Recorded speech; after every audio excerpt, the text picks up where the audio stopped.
Hello and welcome to another episode of the Simon and Friends podcast. I'm Simon Short. Joining me this week is Robertson and Viar. Robertson, welcome back in, man. How you doing?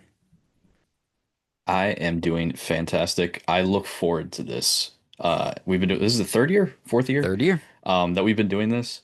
And if only the audience could see some of the text messages and Slack that we send each other, like the paragraph long messages that we send each other is actually comical because we are just so like I'll say something random and Simon's like absolutely not, and here's like XYZ reasons why, and then I come back with the same thing, and it is absolutely hilarious, but I'm like furiously typing as Simon's typing, and I'm like, no, you're wrong, you're wrong. So I look forward to this every year. But Simon mentioned before we started recording, it's like I'm always disappointed in this because we end up agreeing with each other on this episode. So It's I'm really excited, but frustrating. thank you. Thanks for having me on. The concept of this show is supposed to be okay. We know these are the overreactions through 2 weeks of the NFL season. Robertson mentioned this the third year in a row we've done this after 2 weeks, and I went and made sure that we've done 2 weeks for each of the past 3 years, and we have. So, what wild things have happened in 2 weeks that the levels of the galaxy brain, right? Like the very first level is just like, oh my gosh, wow, this random thing that the New Orleans Saints are so good after 2 weeks of football, they're gonna be good all year. And then like slightly more galaxy brain is like, I'm not gonna overreact. Like it's 2 weeks, like we'll see what happens. And then like the third level of galaxy brain is like, this is an overreaction, but also think it's gonna be true that New Orleans Saints are actually good. That was my example from last year. That one didn't age too well, considering it immediately went in the toilet after that. But this is our overreactions we actually believe, which should lend itself to arguments, especially between Robertson and I, who find really mundane and annoying things to argue about for the most part, constantly. And then we get to the end, we get to the show, and I don't know if it's the nature of thinking these are overreactions. We just don't usually end up arguing, but we'll see what happens. Robertson, before we start, I didn't prep you for this, but it's your show. You should be able to do this. Can you tell everybody kind of the updated happenings with what you and Ben are working on over on YouTube? Right. So over on the Pro Football Enterprises YouTube channel, that's kind of Ben's kind of main channel there. He does a bunch of other stuff. I know you've collaborated with him over on that channel as Hmm. well. We have started a Commanders focused show, weekly show, called 70 Chipcast. It is on that YouTube channel, and it's also on Apple, Spotify, anywhere. If you're subscribed to Odds On Favorite, which thank you if you are, also uploading audio to that as well. We're still trying to figure out what we're doing with Odds On Favorite, for long-term stuff, but for now we're just focused on the 70 Chipcast, and so far so good. We're doing pretty well, and I'm excited to keep doing it, and it's something that I'm definitely more knowledgeable about than just the entire 32 teams. Like it's something that we can just kind of like focus on. So I'm very excited, and thanks for the shout out there. Appreciate it. Absolutely. Yeah. And this is a fun time to start that too. When you guys started doing the bonus episodes for the Commanders last year and then over the off season doing every other week, it was really cool because this is the time, right? This is when you want to like get in on doing that. So if you're like me and Robertson, you're kind of in this DMV area and you're watching and listening, and you're like, I like can't get enough of trying to get this Commanders kind like hop in now to this show because Robertson and Ben are doing this every single week. It's the perfect time to do it. I mean, shoot, I know I was looking at like, can I relocate my family and try to get because I mean, we've talked about a mutual journalist that we both really like, and Ben Standing, who's no longer Yeah. covering them full time. But like, there are going to be outlets out there that are like trying to get more people for jobs, especially people for cheap. So I was like, can I relocate to Northern Virginia there? And but that you're not doing that on journalist salary. Anyways, make sure you guys check that out. Don't have all the bells and whistles tonight for the everything that's happening over on Box Score Network. But make sure you are on YouTube for Box Score Network and on YouTube for the show. If you're here on YouTube now, thank you for being here. Please subscribe to the channel, like the video, comment with some of your favorite overreactions, or tell us why Robertson and I were wrong. If we don't argue enough, we'll argue with you in the comments. It'll be a great time. But make sure you are back checking out NFL content here every week. And make sure you're going over to the Box Score Network YouTube channel as well, because that is heavy fantasy football content for you now, too. So Sunday mornings, get your start sit questions answered from the aforementioned Ben, as well as Austin Freed and another, rotating cast of Box Score co-hosts. And then Tuesday morning, get your waiver wire recommendations from Two Peas on a Pod, Peyton and Parker. They'll have those to you every Tuesday morning on YouTube as well as on Two Peas on a Pod. So those are the shout outs there. 70 Chipcast / odds on favorite, Box Score Network YouTube, Simon and Friends podcast on YouTube, which is just under my channel, Simon Short. But let's get into it, Robertson. The overreactions through 2 weeks of the NFL season that we actually believe. Give me your first one. Daniel Jones has Oh boy. revitalized his starting NFL quarterback career. That's it. Okay. Uh, so for context, for anyone that's catching up that hasn't been a mainstay listener of your podcast or a listener of any of the appearances I've been on, I have clowned on Daniel Jones and the New York Giants specifically just because it was easy and fun, and just because I'm, a Washington football fan. It's been pretty easy, right? But I never saw it coming out of Duke in 2019. I thought that when he was drafted, I didn't really get Dwayne Haskins either. I thought he was overhyped anyway, but that's beside the point. I didn't see it then. I thought he was overdrafted then. I thought he would be serviceable at best. And that's generally what he was. Mm-hmm. But then to pay him, which wasn't his fault necessarily, but then Mm-hmm. to pay him what the Giants did, and then for him to have that kind of output, and his quote unquote uh breakout season was 15 touchdowns and like what was it, 4 picks or something like that. Now, granted, he had a lot of rushing yards, and the Giants won, I think, 9 or 10 games that season. Like obviously, like that was his best season, but I'm not. My standpoint always was I'm not going to pay that production that kind of money, right? Like I need something more than that. Like they clearly had another gear they could have gotten to, at least with that team, that Daniel Jones I don't think was able to get them to, right? Right. Now enter Shane Steichen, who, for all intents and purposes, like that whole front office, I think is still around mainly because of obviously the passing of Jim Irsay and Mm-hmm. kind of the changing of the guard with ownership and how maybe they're just around until she kind of gets her, feet under her is in this role. Mm-hmm. But because you specifically, we've gotten into it about Anthony Richardson. I'm Mm-hmm. like, if he Mm-hmm. can't beat out Daniel Jones, then it's over. And I Mm-hmm. I think I told you like, hey, Anthony Richardson, he's done, man. Like he didn't even beat out Daniel Jones. But now I think we see why he didn't get the job, because Daniel Jones looks freaking awesome in in with the Colts and in Shane Steichen's offense. I mean, I'm not gonna say he looks like an elite quarterback, but he definitely looks infinitely better than he ever did in a Giants uniform. We've seen it with Baker Mayfield. He went to a couple of other teams. It took him a while to get his feet under him, but he got his career turned around. Sam Darnold, Geno Smith.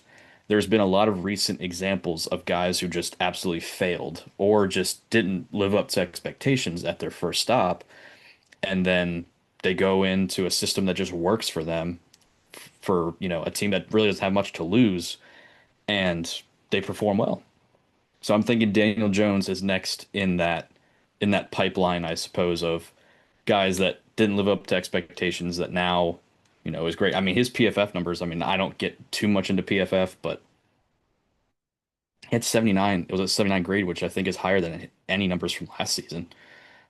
So I'm not saying like, is it overreaction to say that he's the next guy? Maybe, but he's just the guy right now. And I think that, you know, in this offense, I think you've talked great about Shane Steichen and his offense and his design and so forth.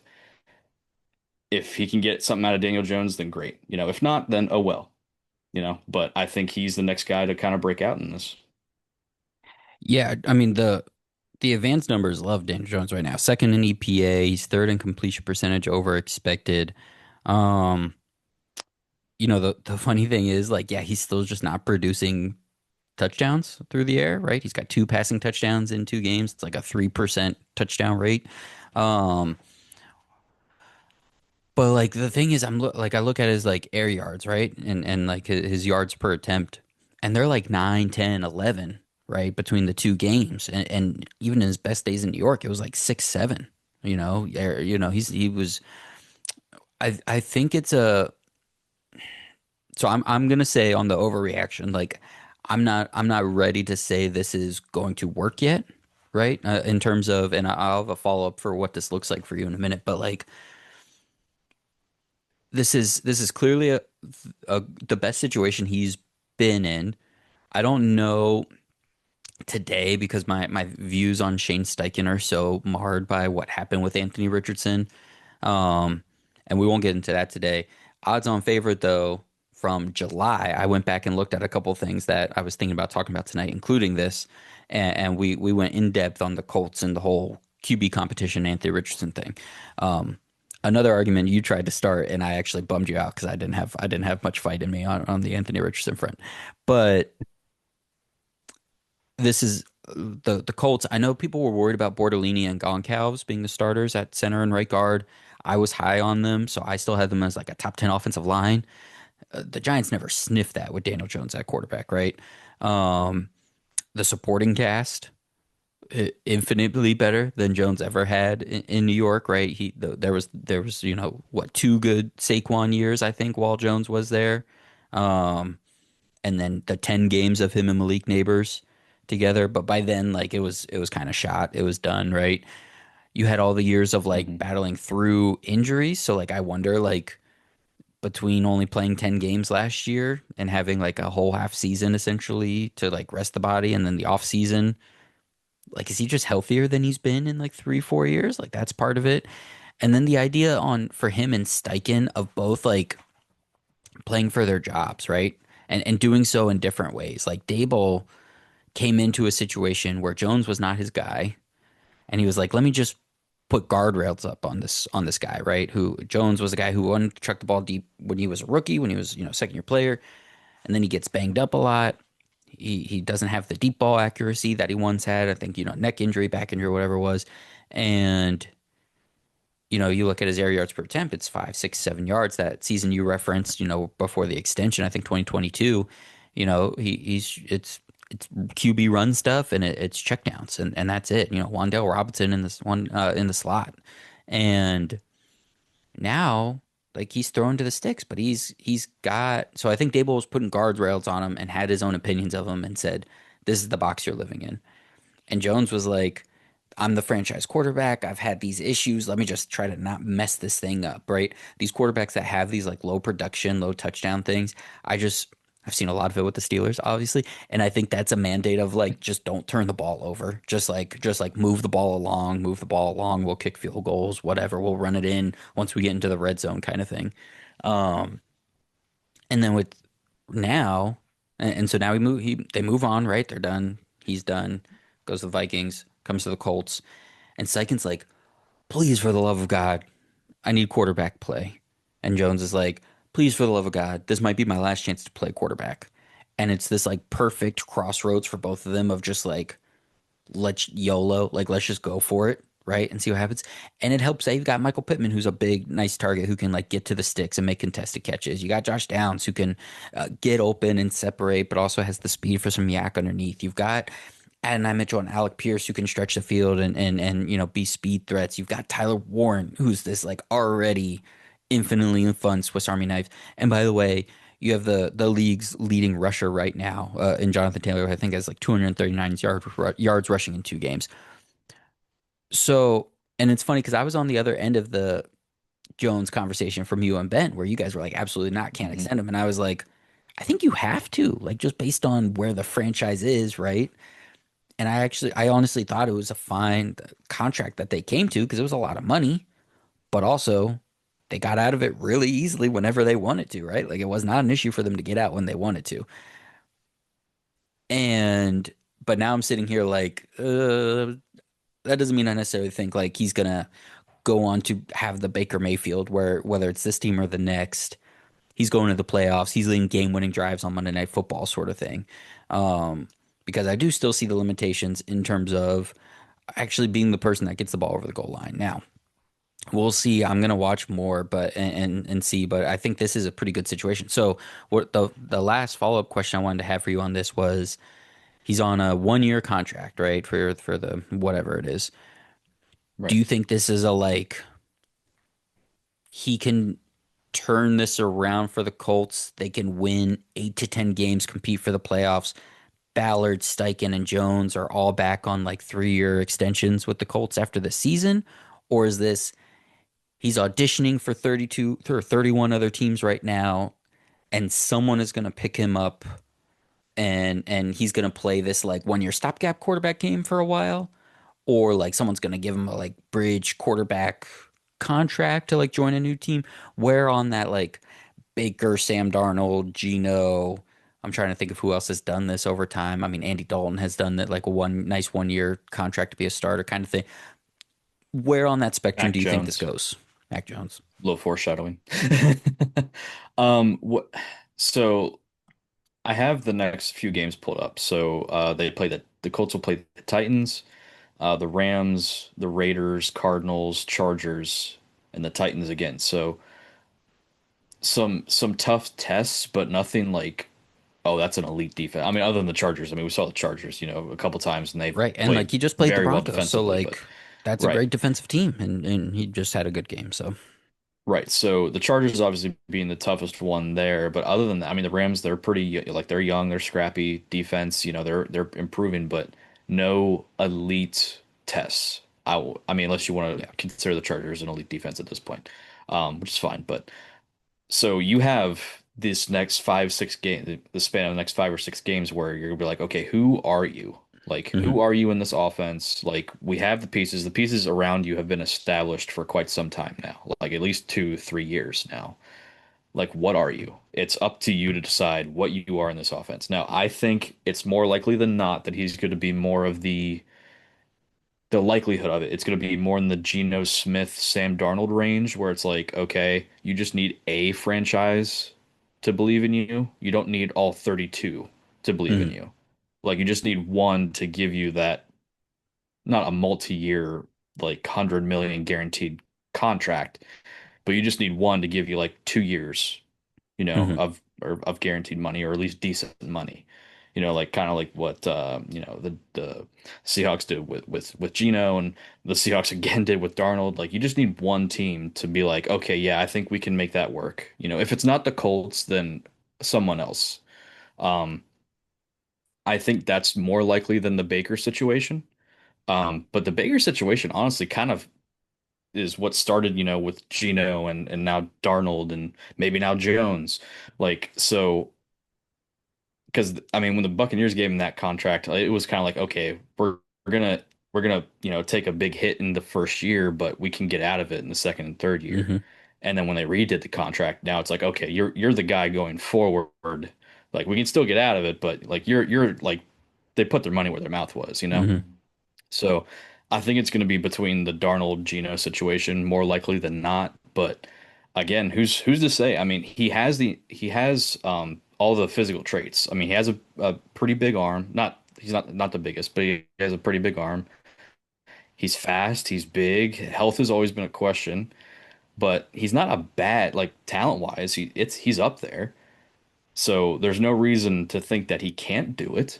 Um, if everything is kind of fallen into place and it's this perfect storm that you talked about, there's no reason why he couldn't. He has the ability to. Whether he does it or not, again, remains to be seen. Most of these players, that are playing the NFL, we know they can do it. It's just whether or not they actually do it.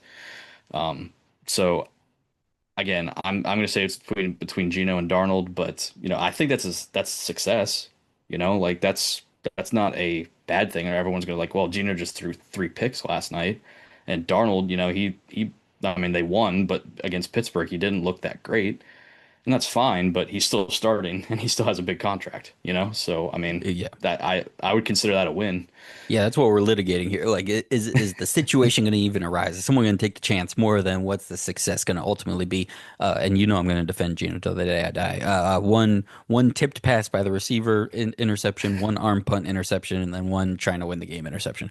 But Yeah, alas, fair I enough. had in our Slack. I'm gonna have a Gino or Justin Herbert take depending on how this game went. So this was late last night, so obviously I'm going in the Herbert direction. Yeah, the so Gino obviously he Okay. goes to Seattle to be the backup for 2 years, right? Before he gets to be the starter. So Hmm. it's like a little different of a scenario there. And he was much older. I mean, he was 32 when he became the starter. Daniel Jones is still only what, 28? He's 28 right now. So this is much more like the Sam Darnold situation, right? Where Darnold goes to the Panthers to try to be the reclamation there from the Jets. That doesn't last for very long. Year and a half.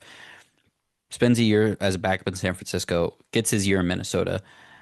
So that's essentially what this is. You know, Daniel Jones just had a kind of a longer run with his drafted team in a slightly better situation, you could say, than Darnold. I would still argue that Darnold has more natural ability than Daniel Jones. Like we knew why Sam Darnold was taken as a top pick in the draft, right? Daniel Jones, like you said, like it was all. I mean, I wasn't even big into the draft back then, and I was seeing everybody say like, "I had this guy as a second rounder. Like, what are we doing here?" Um, but this is essentially the Minnesota year because Darnold was 27 last year with the Vikings, and here's Daniel Jones, same. So like, and then the idea would be, there's not a rookie quarterback in the fold for the Colts, and there's not a Anthony Richardson's not going to be a factor. And the thing that's going to help Daniel Jones is every single week this quarterback class for 2026 is looking a little bit more bleak with guys like Arch Manning, Lenore Sellers, even Sam Levitt looking more like 2027 guys, and guys like Kate Klubnik kind of having bad weeks every single week. Um, this might be a situation where all of a sudden there's five teams that were thinking they were going to draft a quarterback, and they're like, "Oh shoot, okay, well, do we go pay Daniel Jones now instead?" But I think the best case and most likely case scenario for the Colts is they win 9 games, 10 games, and they do the Daniel Jones thing all over again, like the Giants did when they finally won 9 games, and they all keep their jobs and they Hmm. say this is the reason why, and they keep it rolling. I think that franchise would also just love to have a quarterback to hang their hat on for a couple of years. They tried to get that with Anthony Richardson, it didn't happen. All right, anything else on Daniel Jones for you? No, I mean, I'm optimistic about it, believe it or not. Again, I was clowning on Jones for years. I mean, years. And now I'm like, okay, I mean, yeah, Shane Steichen, established weapons, good run game, decent offensive line. Hell, why not? And there's a difference between spent the six overall pick on this guy and then gave him $40 million and gave this guy 9 million bucks out of nowhere, and he's actually playing pretty well. There's Yeah. your expectations are set differently, and let's be honest, divisional bias is certainly there. Um, Yes, from absolutely. Daniel Jones, who's like one of the most milquetoast quarterbacks in the NFL, to special teams for my first overreaction. Yes. The dynamic kickoff works, especially after the tinkering for the season, and it will be good for the NFL long term. So there are two things with the new kickoff: the safety aspect, which was the main focus last year, and the improvements in terms of the entertainment and strategy for this season. So last year, the league introduced the dynamic kickoff where everyone is still until the returner catches the ball, and the return and kicking teams are much closer together. And that's to eliminate the car crash type collisions and hopefully reduce injuries, not only to reduce injuries for players, but also in an effort to get teams to want to actually have the kickoff again and like kick the ball to the player and let the player run and like try to make something cool happen. But what they found was that teams were still just kicking the ball out of the back of the end zone for the majority of the time last year. With the touchback placed at the 30-yard line in 2024, kickoffs were only returned 32.8% of the time. So two-thirds of the time, it was just touchbacks, and the kickoff was not impacted at all. It was not any more exciting. Fast forward to this year, and that's going way up. So far this season, teams have returned kickoffs 76.9% of the time. Over three-fourths of the time now, teams are returning kickoffs. The difference is the touchback is now the 35-yard line instead of the 30-yard line. So teams would much rather kick the ball and expect their coverage team to stop the returner before the 35-yard line, then just seed the 35-yard line. So it's been great. You can feel this anecdotally while watching. I didn't think it was 77% while I was watching games, but you can feel like you don't want to get up anymore. You don't want to leave the room during kickoff because they're actually returning it. And by the way this is lined up, it's like a run play now. It's not this special teams play where it's like you're just like hoping someone falls down and gets lucky and someone gets to break it. No, there's like real designs in how the blockers are setting things up, trying to create running lanes. So we haven't had this element of an interesting or impactful special teams in a long time. And we haven't had, most importantly, special teams stars in a long time. There have only been two players this decade, since 2020, to return multiple punts or kicks for touchdowns in one season. Gone are the days of Dante Hall, Devin Hester, Cordero Patterson being premier return guys, and the league having a premier return guy.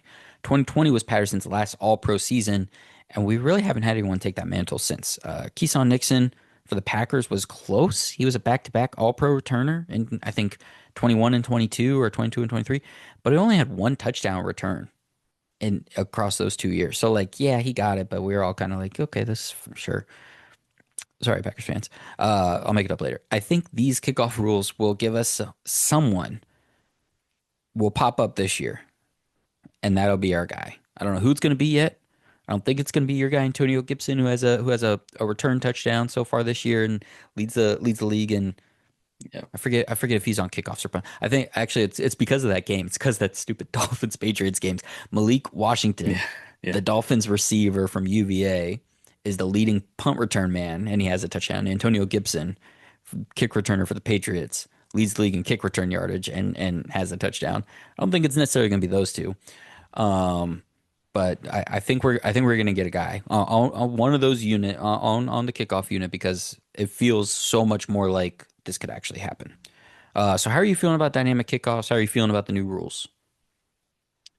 So when they moved it up to the 35, that incentivized kickers or special teams coaches and front office be like, yeah, we are never kicking it in the end zone unless there is that. I would say Cavante Turpin's probably closest just because he just has that dynamic speed and he did it, Hmm. I think, twice last year. Um, but I didn't like that. I like that there's more returns, but now, okay, the ball's at the 35. You need like 15 yards. And now, if you watch the Giants Cowboys game from last week, I mean, they needed one first down, and then they're in range. And I just don't like that. Like, I don't like that. Oh, I only have to get one first down, and then I'm in scoring range. Like to me, why do you have the other side of the field then?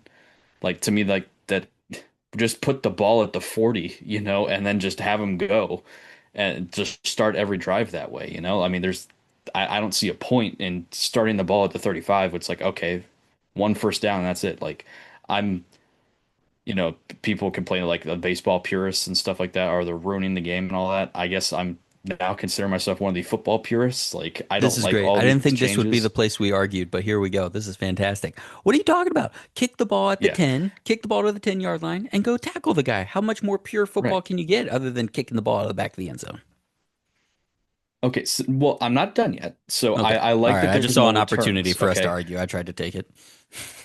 Because I saw that, well, let's just eliminate the kickoff altogether. It's like, no, we can't do Mm-mm. that. Like, so we're gonna start the Super Bowl with like all the cameras flashing and like Patrick Mahomes is under center. Like that's how we're gonna start it. Like, no, Kareem like Hunt it's gotta handoff be for the two kickoff. yards. Yeah, no, thank you. Yeah, like it's gotta be the Devin Hester potential. Like you have to have that. I mean, there's been so many different kickoff returns. The Jacoby Jones, that's a recent Hmm. example. Um, I mean, I know there was back in our history, there was a couple that happened, big special teams plays on kickoffs. It's like you can't get rid of the play. It's just too iconic. It's too like, and I don't like getting into the ceremonial piece of it, but it really is. I mean, it's part of the game. I would like to add one final tweak to this dynamic kickoff rule, okay? Hmm.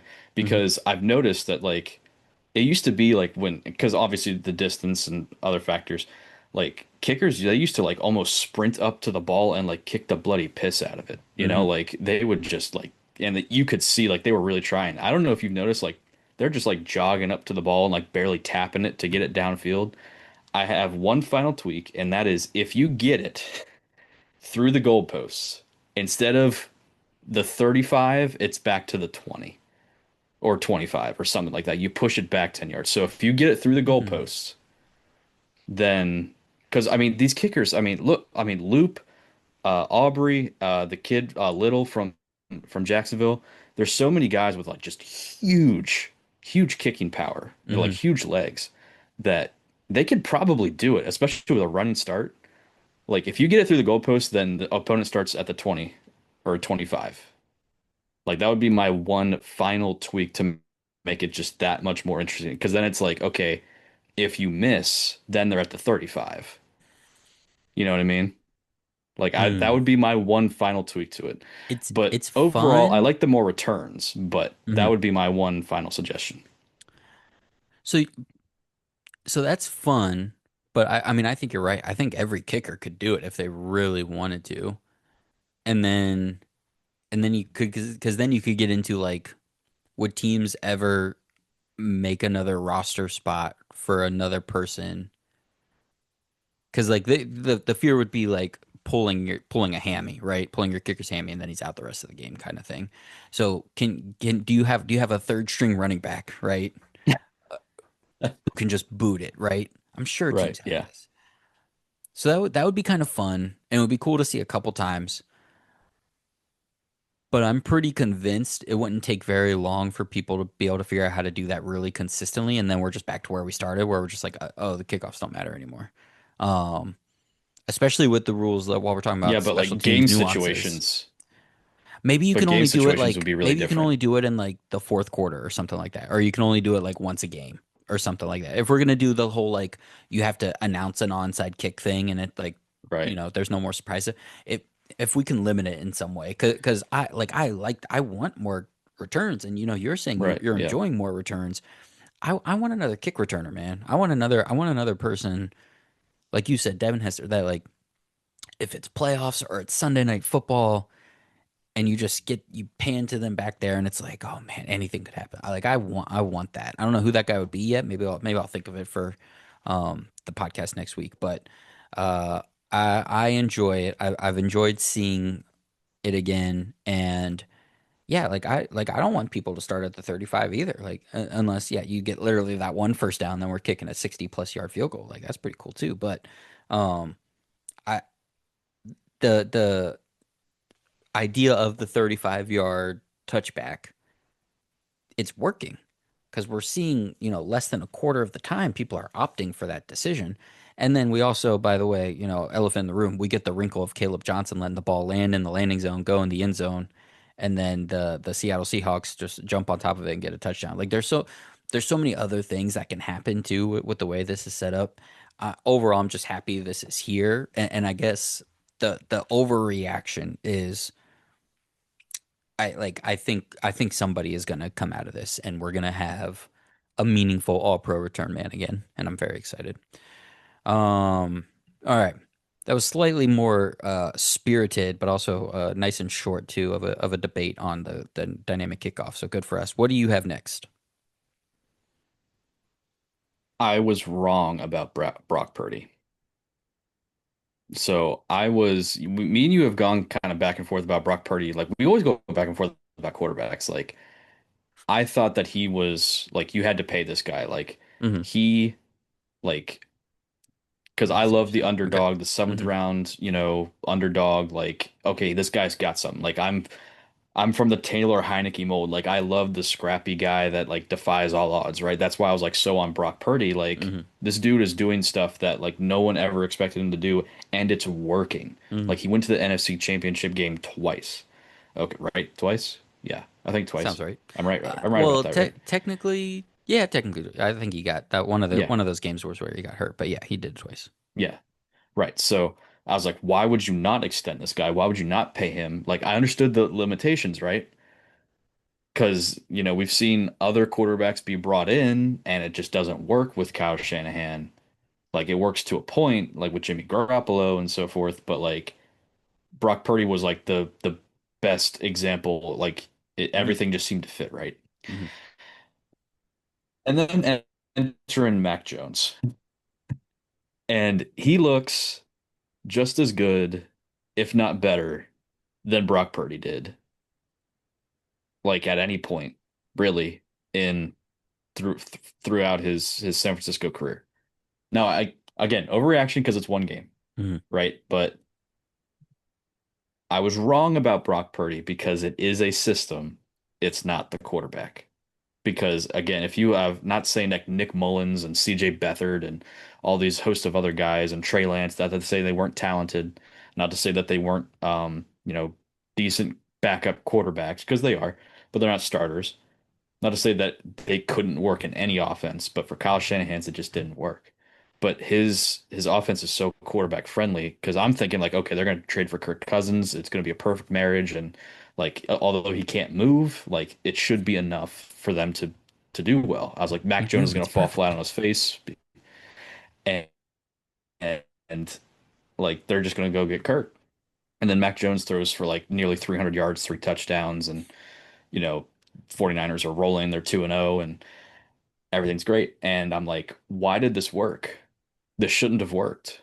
Like, I know it's one game, but like, it shouldn't have worked. And it did. And I'm like, this can't be because Mac Jones is that good, right?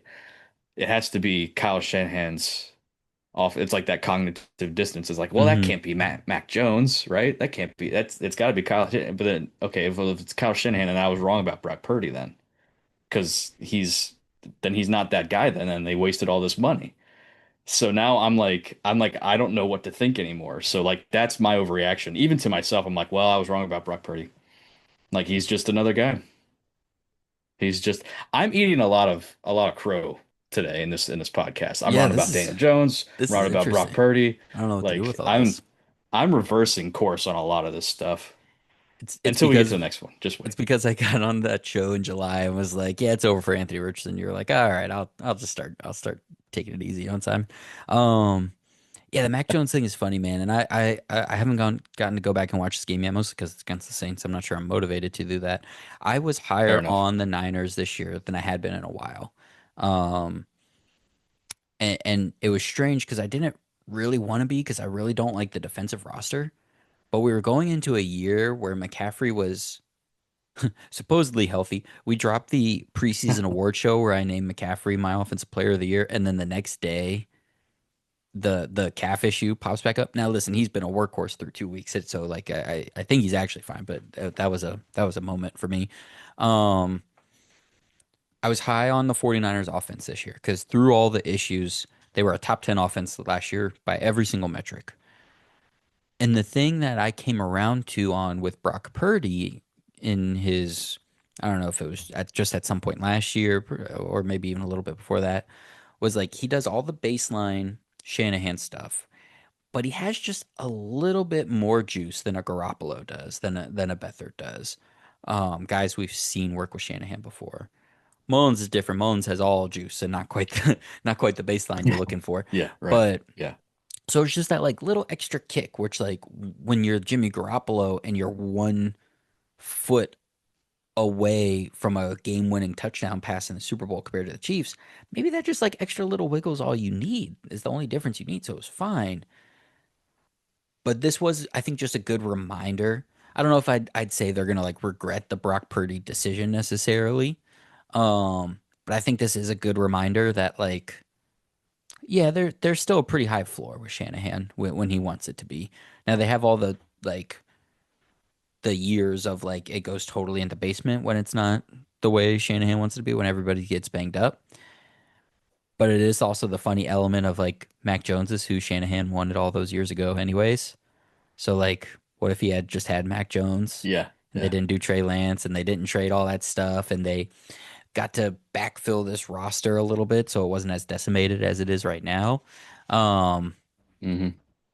So I like this one. And Brady's gonna be out for like maybe a couple more weeks too. So we'll maybe Hmm. have a chance to see, or maybe this will just be like Mac Jones gets the one Sam Darnold game that we didn't get when he was on the 49ers. and someone's going to also pay Mac Jones. We're just paying completely average, failed first round pick quarterbacks right now between Daniel Jones and Mac Jones for 2026. Hopefully, it's not from the Pittsburgh Steelers. I need that to not Mac happen. Jones, the next. What are the That's odds? that's my absolute 2026 starting quarterback for Pittsburgh that's Steelers is my Mac Jones or that's my Daniel absolute Jones. that's my absolute nightmare. Daniel Jones I could get behind. Oh man. He's at least feisty. Oh, oh, Um, dude, come on. Mac Jones I can't get with. I can't do it. I can't do it. Um, all right, you ready for my next one? Yes, I am. I'm very ready for this. Let's skip to Herbert. Let's talk about a real quarterback here. Um, Overreaction number Okay, two for me. interesting. This is Justin Herbert's breakout year. This one right here. This is going to be the year. Right now, Herbert is on pace for 4,760 yards and 42 touchdowns. The 42 is conservative, by the way. It's technically 42 and a half, but I round it down for you. His completion percentage so far is 72.1%. He's yet to throw an interception this season, and his success rate is 54.5%. He's first in EPA per dropback, and the Chargers are first in offensive DVOA. He's got the fifth best pressure rate, but the 10th best time to throw, which means he is getting to hold the ball a little bit, and he's not getting clobbered. So he's like actually got time back there, and is league average in sacks per game at 2.5, which is 16th. And his 63 yards rushing through 2 weeks is on pace for over 500 yards, which would crush his previous season high of 306. So this was the thing with Herbert. It was like his first year he came out like guns blazing, right? 5,000 yards, like all this stuff, like Hmm. carefree, right? This man was just launching it and going crazy. And then he became very reserved as time went along. And you look at his string of offensive coordinators in those years and you understand it. There's very old school, very vanilla West Coast offense, like kind of stuff we were talking about earlier. And where it's just like, yeah, just like throw to the sticks or check it down here, like get to your check down Hmm. quick, don't take the sacks, blah blah blah. And now with Harbaugh and Roman in year two of their offense, there's a confidence and like a almost a pressure on him to like be great. Like, hey, go do stuff. We want you to do different things. I didn't know what to do with the Chargers in that power rankings episode a couple weeks ago. And I love Herbert. You know this. I absolutely love Herbert. And I think like if I was just ranking on him alone, I would have had them way higher, and that's what Josh ended up doing. And like even if I just think about like parts of the team, right? Like I think this is the best complement of receivers he's ever had. Keenan Allen is back. He's not what he was 3 years ago, but he's back. He's there. Lad McConkey's a star. Quentin Johnson's playing the best ball of his career. Plus, you throw in a rookie wild card and Trey Harris, who like if he gives you anything, like that's great. And there's enough on this offensive line with the addition of Mekhi Becton adding some real beef on the interior that was necessary, but I didn't know what to do with Rashawn Slater being out, right? Who in his Chargers career, anytime he had been hurt for an extended period of time, the Chargers were just bad. But what I didn't really consider was if Joe Alt can just be Rashawn Slater, right? Which like I was fairly confident, like Alt moving to the left side, it's what he played in college. I thought he was an awesome prospect. Just having that one pillar kind of has saved the offensive line. Even with Trey Pipkins over there on the right side, who, by the way, allowed no quick pressures or sacks from Max Crosby Monday night. So, like, not bad Trey Pipkins. But Joe Alt being that Rashawn Slater pillar, even though you don't have the bookend Pro Bowl or All Pro level tackles, you still have one guy, which in the past, when they didn't have Slater, they didn't have, right? They had no Pro Bowl tackles. So that's a nice proof of concept, I think. Through 2 weeks, the defense also looked strong again. You mentioned this earlier. Despite consternation from me about the roster, and TBD now with Khalil Mack suffering that elbow injury Monday night. But I think that's more about the Chargers team as a whole. But I think there's enough there that they're not going to be like constantly putting them in bad situations, basically. So if the O line and the pass catchers can hold up across the year two of this coaching staff, I see Herbert at least finishing in the top three of MVP voting. He's back in the Pro Bowl. He hasn't been a Pro Bowl quarterback since 2021, just because the AFC QBs are so always so loaded. But I see him getting all pro votes and officially putting the naysayers to rest. Like this will be I guess last year will be the last year that everyone's like, I don't really see it with Herbert, even if the team doesn't go on to the AFC Championship game. I think this is the year that just like wire to wire, the team is good, Herbert's good, the numbers look good, and we can all put all this like Twitter's favorite quarterback thing to rest. So I've been frustratingly um hard on Herbert uh to your um to your own frustration. Like I've said, I've gone back to the whole Moneyball thing. It's like, well, if he's a good hitter, why doesn't he hit good? Like if he's a good quarterback, then why doesn't he win football games? Type deal. Um, because you're saying he's this elite guy. It's like he's not winning games. How can he be truly elite? You're Because trying to I bait me into an quarterback argument that's not even wins is a about what I'm big saying right now. measuring Very point annoying. for me, right? I well, no, no, no, no. I'm getting there. I'm getting there. If you're going to base that off of two games against the Chiefs, which who knows what they are at this point in the dynasty, is this like the continuation of the dynasty or is it the end of the dynasty? Still, again, TBD. They have Patrick Mahomes, so you'd like to think it's still going on, but again, we will see about that. And then the Raiders, who looked improved, but didn't look fantastic, especially on offense. So if you're going to base those claims on those two opponents, I would typically disagree, be like, okay, I need to see something a little bit like I want to see them go up against the Eagles or go up against the Bills or a more talented defense than the two that he faced. Not saying the Chiefs have a bad defense, but like I wouldn't could put them up in the elite tier of defenses, right? Um, But in general, in concept, I actually do agree with you because if this is the way the Chargers are going to be playing football and they're going to be playing all of their opponents this way, just following the overreaction part, Mhm. there's no reason he's not going to be in the MVP voting, barring an injury, right? So I've always said he has the tools. He has everything. Now he has the coaching staff. Quentin Johnson isn't dropping footballs left and right anymore. He's actually catching them. He's actually made some pretty insane catches.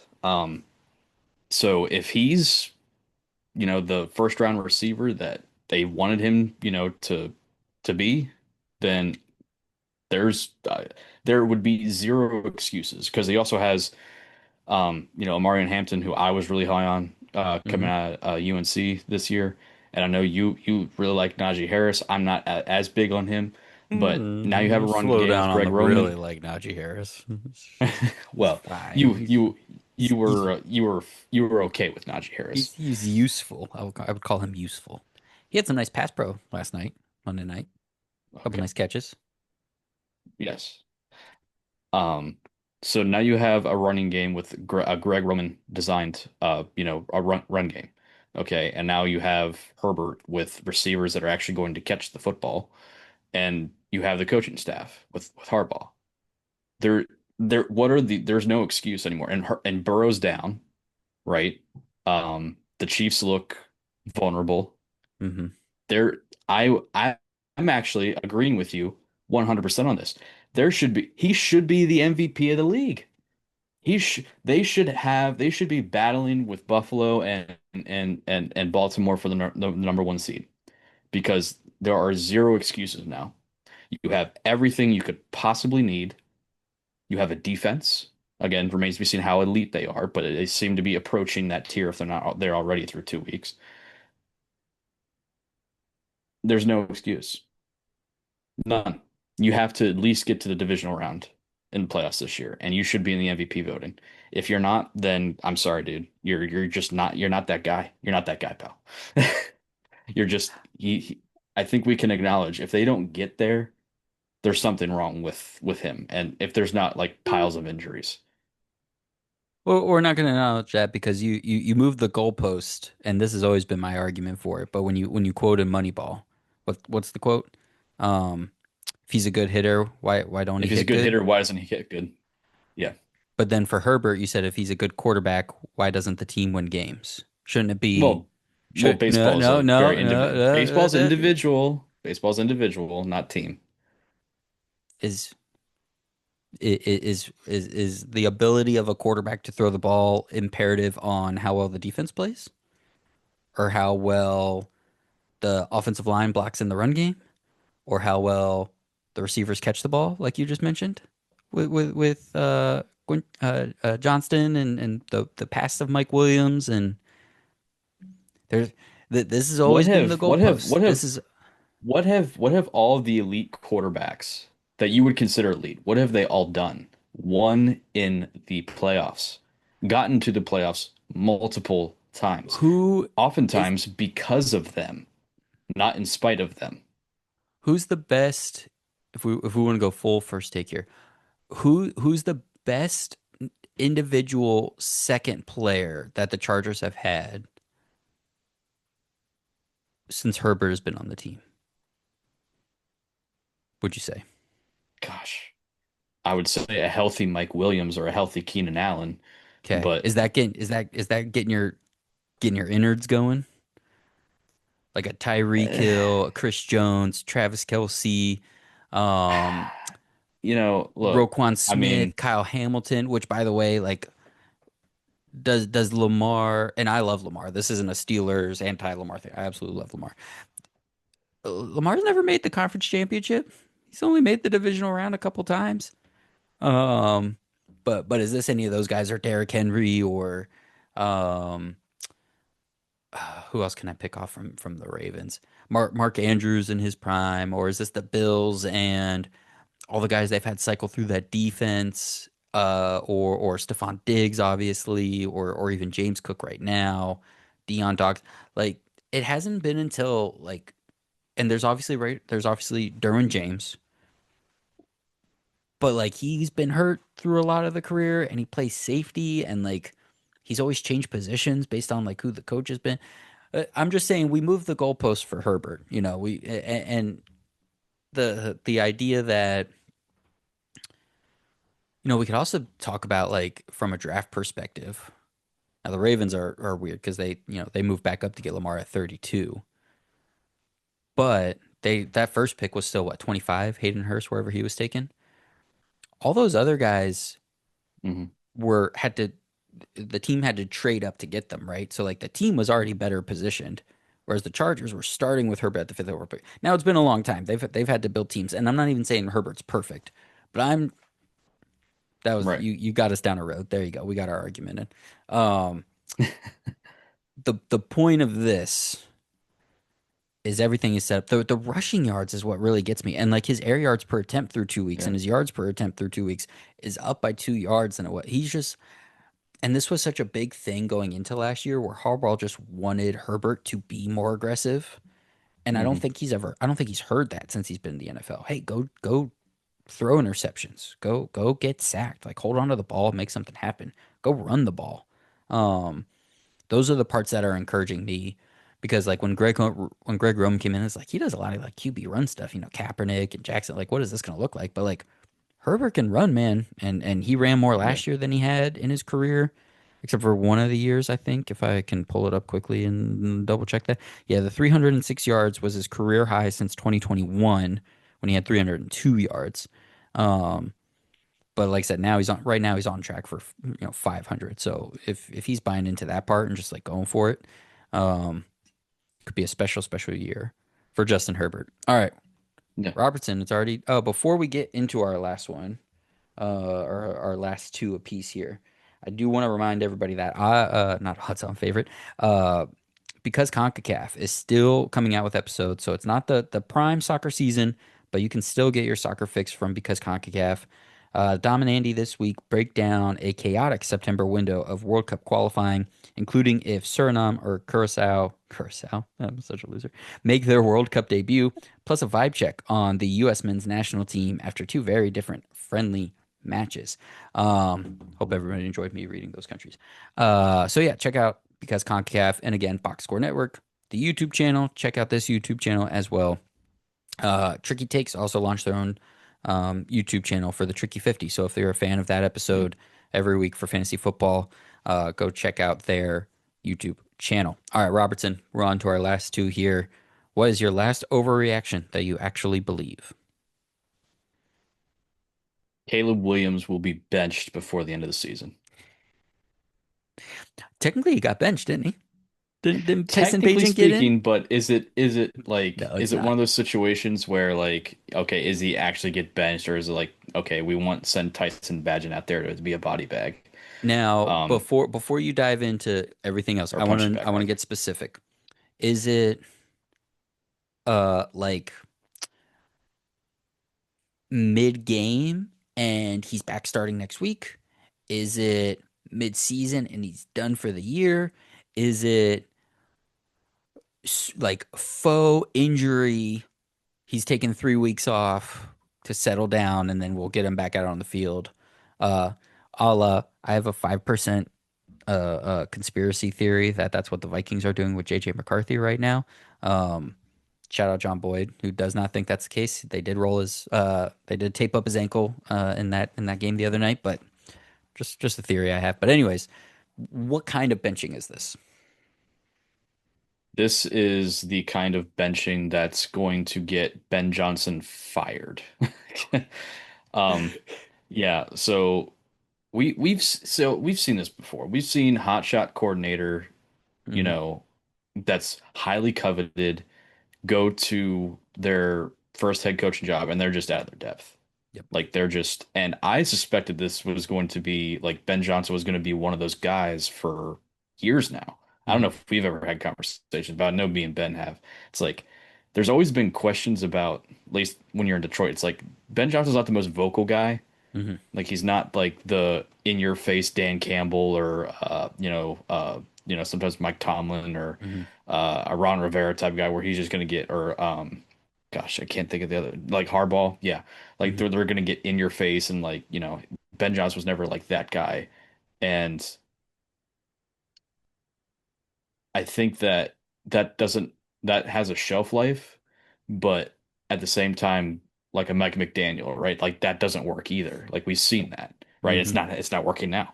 So I thought Ben Johnson was going to be more of that kind of coach where he's like, okay, I'm gonna like not be cool, but it's like I'm gonna be have my head in the playbook and then I'm Hmm. going to, you know, just implement things and be a little bit more vocal than I was, and that's kind of going to be it, which is not good for Caleb Williams, who seems to be like a next level type of diva type of guy, right? Like not so far as Aaron Rodgers, not that kind of like Hmm. ayahuasca, Hmm. way, but you know, trending that direction, right? Hmm. So there's already these reports that have come out, like, there's players in the locker room that want Tyson Bagent to start over him. Like he's just not very well liked in the locker room. There's like he's not studying film the way he should be. When he is, he's by himself. He's laughing off questions, during film study, like, in the quarterback room. Like there's these reports coming out about this. Like there were questions coming out, you know, of the draft about him that the Bears were like, nope, we're not even going to check into that. We don't, we're taking him anyways. Like, oh, he's, like he could have committed multiple felonies and the Bears were like, yeah, we're gonna still gonna take him. Um, so I think Ben Johnson's going to be like, look, fire me, but I can't deal with this guy. Um, and I think it's going to get to that point because if you watched any parts of these last two games, even just a drive, pick any drive, you can just tell by the eye test. The stats don't necessarily reflect it too much, but you can just tell by the eye test. Like this guy can't run an NFL offense, at least not comfortably yet. Like you can just look at him, like he looks uncomfortable. He looks unsure. He's not at all decisive.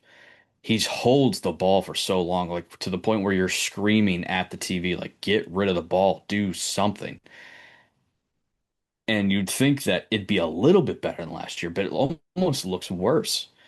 So, for those reasons, I think that he's going to get benched. That Ben Johnson is just going to get tired of his crap and he's going to like, look, you got to do this. And if you're not going to do it, then I'll get Tyson to do it. And we might lose, but hey, we're losing anyway.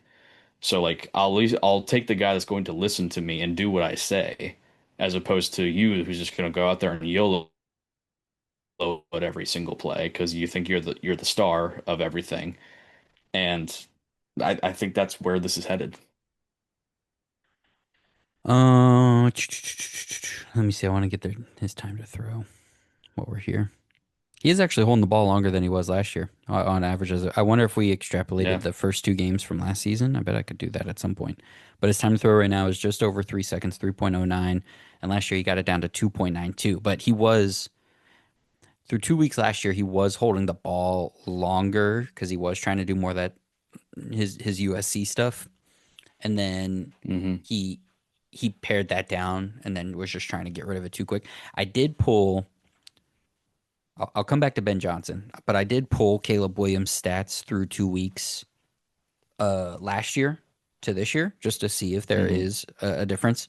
So through two games last year, he had 267 yards, no touchdowns, two picks, nine sacks, 59 yards rushing, and 3.95 yards per attempt.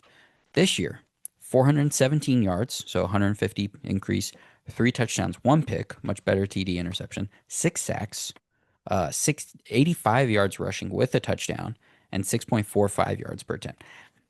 Those numbers still aren't great, but they scream this first overall pick had an offensive coordinator who had no idea what was happening versus now where let's again put Ben Johnson aside. Offense like a real offense. Now I agree. I don't think he's fully comfortable in that yet because he was not operating a pro style offense in college. So I think that's still a skill he's absolutely working on. Um, this reminds me a lot of when another one of your favorites, Trevor Lawrence, went from Urban Meyer to Doug Peterson for that first year. And remember that leap Right. where it was just like, this is just normal. And like, we're still not getting the wow plays we want from Trevor Lawrence, and we still aren't. But like we this is at least operational, right? And that's kind of where the Bears are at right now, I would say. And I think we're trending in a way where that is going to happen at some point. Not necessarily the peak one of one stuff that we were hoping for out of college, but just the like we can operate this. I want us to remember what the situation for Caleb Williams was last year in Chicago, and not even on the field. But remember when there was a federal investigation into one of the coaches for the Bears last season, like during the season? And they like raided the offices. Hmm. Yeah. Yeah. I'm familiar Remember, with that remember, on my side as well. Yeah. remember when the offensive coordinator got fired and then the quarterbacks coach became the offensive coordinator and then the head coach got fired and then the quarterbacks coach was also the head coach. So the quarterbacks coach was the head coach and offensive play caller and designer and the quarterbacks coach all at one time. And again, not coming from a pro style offense, like has the athleticism, but not like necessarily the like I don't want to say size because that's really limiting, but like he like just not the typical quarterback prospect. I still think there's plenty here to tap into with Caleb Williams. I will say my optimism for both him and Ben Johnson and the combination and the Bears took a major hit with the way the Bears built themselves this offseason and Ben Johnson's first offseason. And I won't relitigate that whole thing, but seeing Johnson just like draft a tight end and a wide receiver that like were just kind of approximations of guys he had in Detroit, I think speaks to that kind of thing that you're talking about. Like, hey, if I can just graft this offense onto this team, I can have the same success I had in Detroit versus like, okay, what's this team? What's the culture and the foundation needed? And how do we bring it up from there? I think he seems like he has a lot of the right personality traits to do those things. But in terms of the big picture, like how do I actually get a team there versus like what do I do with the team once they're there? I think that part's missing. So maybe I don't think Caleb Williams is necessarily going to get benched, but I'm not sure that this is going to be a happy marriage. Especially, I think there's going to be a lot of growing pains in this first year. So maybe it is one of those small scale like there's a fourth quarter where Williams just isn't out there, and then we have to see how everybody responds in that case. And Hmm. we'll see. Caleb Williams hasn't done the best with adversity at times, so we'll certainly see what it comes to.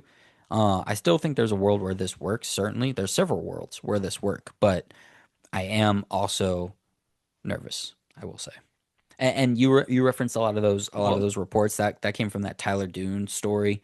It's like a three-part story with hmm like X number of sources. I do always wonder with those, like, how much of that is just coaches that got fired and like clearly weren't in a good situation themselves. And like Caleb Williams had the story that came out about like no nobody was sitting down watching film with me. Like this is what was happening here, yada yada. And like how much of that is just guys blowing off steam kind of thing. So it's probably somewhere in the middle. I don't think he came in and was necessarily like Right. model franchise quarterback, but I don't think he came into a model franchise either. So um there's a lot going on here, but the main thing I wanted to run to when I saw you were going to talk about Caleb Williams, and I already knew you were going to talk about Caleb Williams anyways before you sent it to me. I just want to see, is there some improvement from last year? And this is these numbers. This is what I would expect. Like I didn't think he was going to be a top 10 quarterback all of a sudden, but we're at least seeing statistically there are improvement. It's not replicating what last year was. So we're at least moving in the right direction, even if it doesn't all happen at one time. Right. So a couple of things. So one, I want to make clear that his talent is through the roof. Like I don't mistake me thinking that he doesn't have the ability to do what you're saying, like to vault himself to like true NFL stardom and like be an elite NFL quarterback. He has all the tools. Height may be limiting, but again, we've seen quarterbacks Yeah. get by that all the time at this point. Like that's to me, that's not really a big thing. Kyler might be on the extreme of that, but again, um, I mean, he was making throws even as I was saying, like pick any drive, and you can see he doesn't know how to, he doesn't know what he's doing in this offense. In that same drive, you're gonna see him like, dang, like hmm holy crap, like this hmm dude has like he's got a howitzer for an arm, and he can do it on the move, like he can throw it on a frozen rope, 30 yards downfield, like he's on the move, running to his to the left on non-dominant side. So like this dude can do it all. My my thing is more his personality and the mental aspect of the game, which is what gets most people and gets quarterbacks especially, is that like where is his head right now? Like where is he? Like is he like, okay, I am that guy and everything else around me is crap?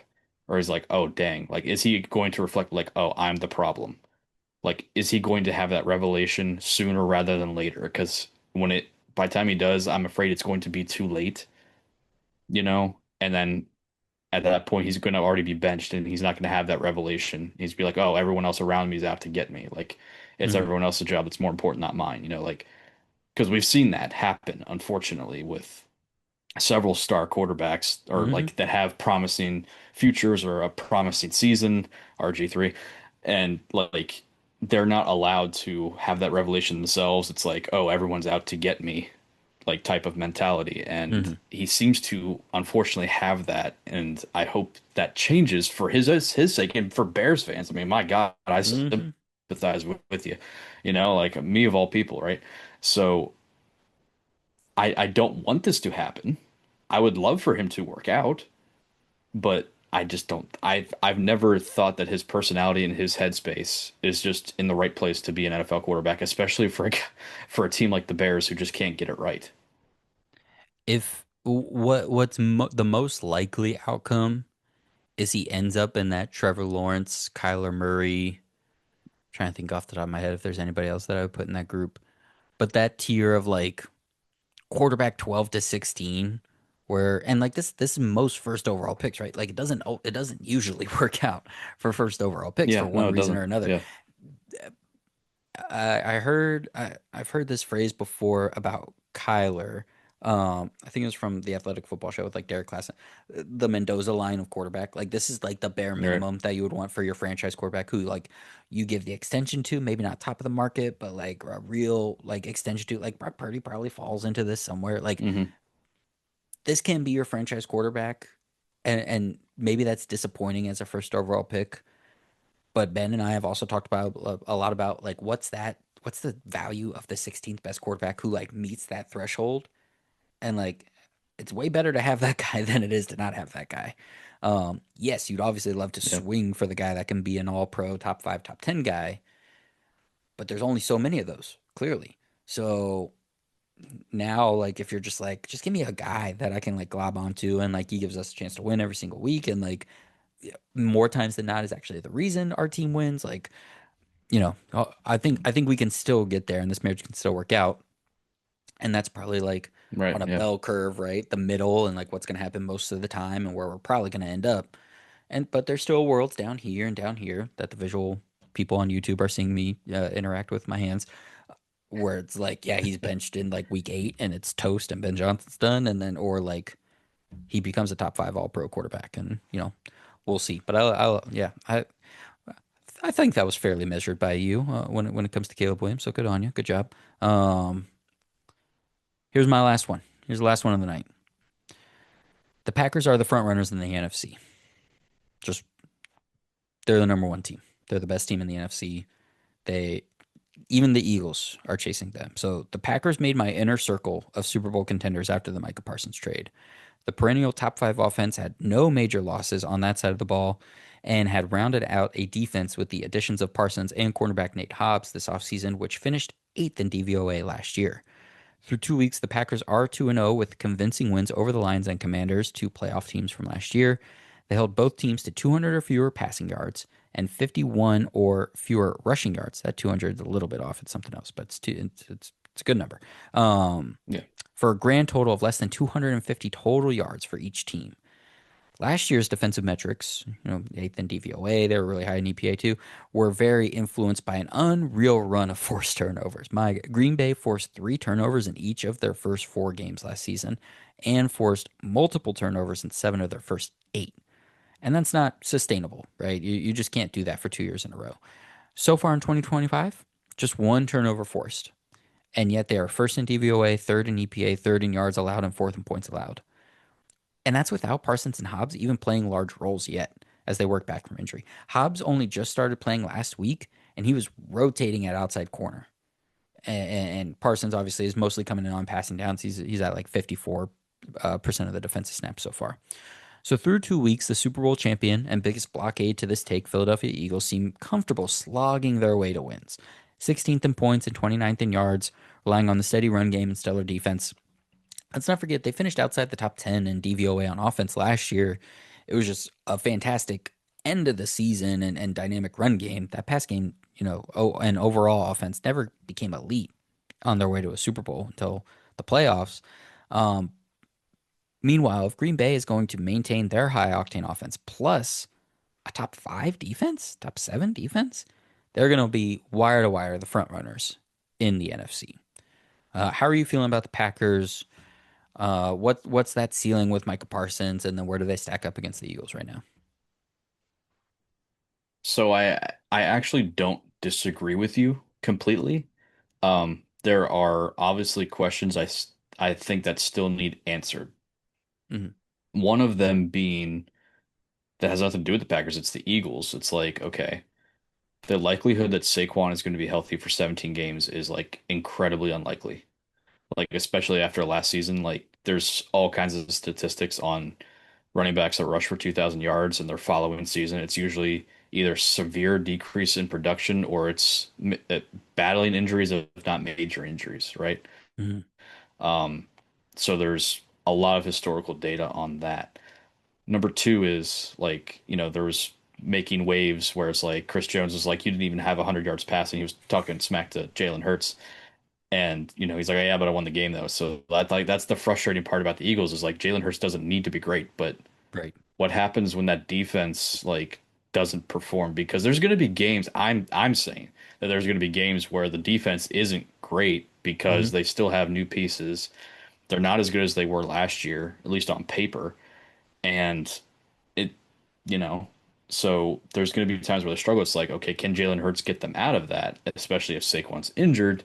Now they do have Shipley, they do have AJ Dillon at running back, who, I mean, that Shipley kid seems to be like he'd probably be a starter on like half the league, at least in the limited carries he's gotten. Hmm. But granted, again, it's the Eagles' offensive line, so who knows? And then for the Packers, I think the question would be, all right, none of our weapons are necessarily elite other than maybe Tucker Kraft, depending on where you put him in the overall tight end conversation. Like in terms if you were ranking tight ends, I don't know where you'd put him. My guess would be top 10, but is he like Hmm. a top 6, 7 tight end? Is he in that range? Um, Again, time will tell with that. You don't have to answer that if you don't want to, but um, You see me doing the math. can any of those guys get open against the Eagles defense or against like a defense like Mm. the Rams or the 49ers if they're playing well? Or I'm blanking on elite defenses in the NFC right now, but And that's part of this. Like the best teams are in the AFC. Like it really is, yeah, especially when you consider defense. Like I think the 49ers have a decent floor on their defense because of Salah and Bosa and Warner, but like the rest of their defensive roster is not very good. Like the Rams have a good front, but like Ahkello Witherspoon just went on IR and they're back. Their corners haven't been good for a few years, anyways. Like the best teams in the NFC are shootout teams, and the Packers, like you said, even without an elite stud, you know, pass catcher, have been a top five offense, so they can do that part of it anyways. This is like I knew the defense. I think I had the defense at like 17 before the Parsons trade in my rankings, and then I put them at like 11 after the Parsons trade. Shoot, man, if they're going to be inside that top seven, eight, like the real meaningful defenses of the NFL this season, then like yeah, and what you're saying with the Eagles, like there's tons of regression cases, but and the Hurts thing I think is really indicative. Like they're in that Chiefs mold. It seems like already of like yeah, we don't care what it looks like, but we're going to win games, and in the minds of fans and viewers and analysts, that doesn't always make us think that they are the best team necessarily. Like we write it off. We're just like, yeah, they'll be good. They'll win 12 games, whatever, but it's not gonna be great. But like right, the right. Packers, if they're the team busting everyone's tail every single week, then I think this is the king of the NFC. I think this is very reminiscent of um one of the Packers teams with Aaron Rodgers where like that there was one year where that defense was like lights out. Hmm. Um and they actually had not a great run game, but they had I think it was like the Eddie Lacy year, like before he was like 500 pounds. Um like where they actually had a somewhat decent run game, Hmm. and like I think was that the 15-1 season? I can't Maybe remember, but like where they were just having that would like track the nobody was year after the stopping these Super guys, Bowl. like, and they didn't have what was that? That could track. That was the year after the Super Bowl. Although the defense Yeah, wasn't as good so that year. Maybe it was the Super Bowl year. um I, yeah, so I think that is possible. I still think the Eagles are the front runners right now until again major injuries or if Jalen Hurts just proves that he just proves us wrong time and time again. He wins a lot of games in unspectacular fashion. Um I think I don't know if they play the Eagles at all this year, but if they do and they win, then obviously, I have to seriously consider the Packers as front runners. I would say they're co-front runners, maybe like a 1 and 1A. Um, I would give a slight, ever slight edge to the Eagles. But I don't disagree with you like that they should be at the very least in the conversation. Now you're saying they're better than the Eagles. I would have to again slightly disagree with you, but overall your take is not a bad take. I'm not going to say it's a massive overreaction. Let me see. Are they on the schedule? I kind of doubt it. Oh no, they do play Week 10, Monday And Night week Football, 10, we'll find out, man. November 10th. All right, all right. I think we had a few more disagreements this time. All right, we made sure to get the button pushing with things like Caleb Yeah, Williams and Justin Herbert. We knew where we were going to get to pick at each other this year, so yeah, that was good. yeah, Bring up some old Daniel Jones scabs. That's always a good time. yep. Um, Robertson, thank you so much for being on. As always, always appreciate doing this show. Thanks for moving the schedule around a little bit. Make sure you guys are listening on the Odds On Favorite feed, audio, or Pro Football Enterprises feed, YouTube, for Robertson and Ben. What's the name of that new show? 70 Chipcast? 70 chipcast. And if you don't know what that means, then you're not an NFL historian. I don't care. No, seriously, go look at Super Bowl. Oh God, now I think Super Bowl 17. Yeah. Top of that John trash. Riggins' 4th and 1 run that he just absolutely demolishes a guy, as he's running, clinching our first Super Bowl victory. The play call was 70 chips. So, kind of fits. Kind of fits. No, it's great. So check that out. Check out everybody on Box Score Network. Make sure you're on that YouTube channel. Subscribe. Like, same thing over here. If you're watching on the visual side on YouTube, thank you all so much for being here. Please subscribe to the channel. Like this video.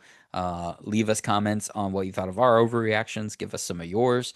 If you're an audio listener, A1 Day One especially, we appreciate you guys as always. We will talk to you all next week. Have fun and be safe out there.